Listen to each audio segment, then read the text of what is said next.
काव्य गोष्ठी का मौका दिया गया। तो मैं आज आपके सामने वात्सल्य रस से, माता का प्यार जो होता है उससे रिलेटेड एक कविता सुनाऊंगा जो कि मेरी स्वरचित है, लेकिन उसके पहले मैं 2-3 मुक्तक बोलूँगा जो कि मेरी स्वरचित नहीं है। तो पहले मुक्तक बोल लेते हैं, कविता क्या है। माँ, ये शब्द नहीं, एक वाक है।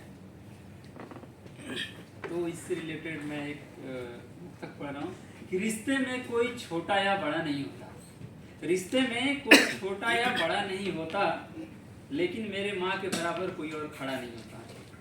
मेरे इंतजार में खुली आंखें से वही सो सकती है, मेरे इंतजार में खुली आंखों से वही सो सकती है, मेरे दुख में मेरे से ज़्यादा दुखी वही हो सकती है। माथा चूमकर मुकद्दर बदल देने का जादू इसी के हाथों में है, माथा चूमकर मुकद्दर बदल देने का जादू उसी के हाथों में है, और इसी का हाथ है जो थर्मामीटर से ज़्यादा करेक्ट टेम्परेचर बताता है। मैंने मोहब्बत की तमाम किताबें पढ़ डाली, मैंने मोहब्बत की तमाम किताबें पढ़ डाली, पहले पन्ने पर माँ लिखा था।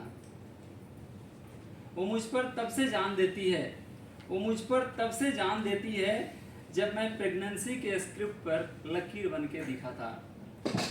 हिसाब लगाकर देख लो, दुनिया के हर रिश्ते में अधूरा आधा निकलेंगे।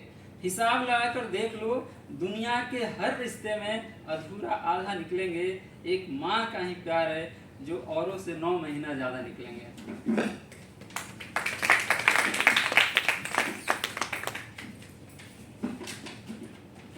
आजकल व्यस्तता भरी जिंदगी है, भूल जाते हैं अपनी माँ को कॉल करना।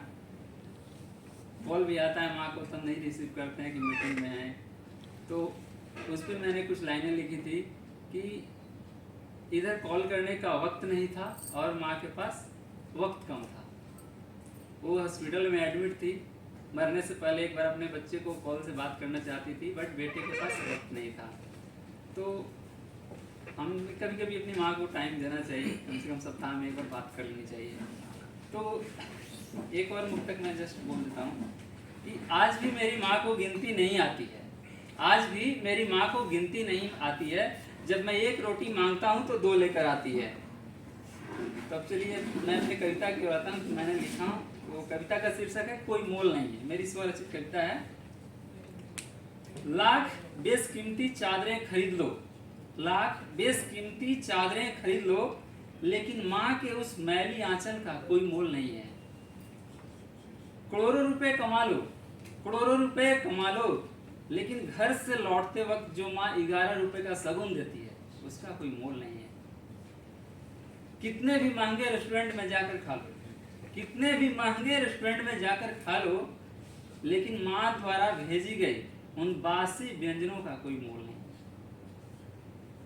लाख रुपए के जैकेट स्वेटर खरीद कर पहन लें, लाख रुपए के जैकेट स्वेटर्स खरीद कर पहन लें, लेकिन माँ के हाथों से बुनी हुई उन्हीं कपड़ों का कोई मोल नहीं है।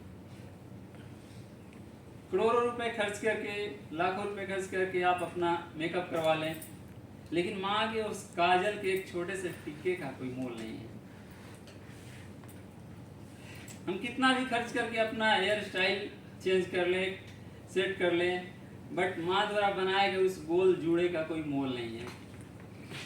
दुनिया में माँ ही एक ऐसी प्राणी है जो पेट पर बच्चे की लात भी खाती है और उससे मिल्क भी फीड करती है। तो दुनिया का सबसे खूबसूरत शब्द है माँ, जिसपे मैं क्या, मेरे लफ्ज़, हर्फ, शब्द, अक्षर सब कम पड़ जाएंगे, मैं नहीं लिख पाऊँगा। कोशिश की है कुछ लिखने की, यही जो मैंने आपको सुना दिया। एक लाइन और बच गई है मेरी कि महंगे कॉर्पोरेट हॉस्पिटल में अपना कितना भी इलाज करा लें, महंगे कॉर्पोरेट हॉस्पिटल में अपना कितना भी इलाज करा लें, बट माँ के उस 1 रुपए से नज़र उतारने का कोई मोल नहीं है। Thank you.